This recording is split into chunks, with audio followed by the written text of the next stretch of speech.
How to enable or disable accessories connection on the lock screen on the iPhone 16 series.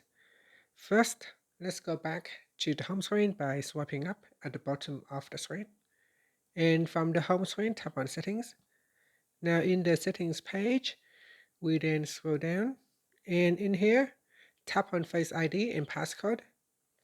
After that, put in your passcode, then scroll down to the bottom, and in here, tap on Accessories, tap on the toggle button to turn it on or switch it off. And here, when you turn on Accessory, it said that unlock iPhone to allow accessories to connect when it has been more than an hour since your iPhone was locked. And when you turn it on, it said that turn off to prevent accessory from connecting when your iPhone has been locked for more than an hour.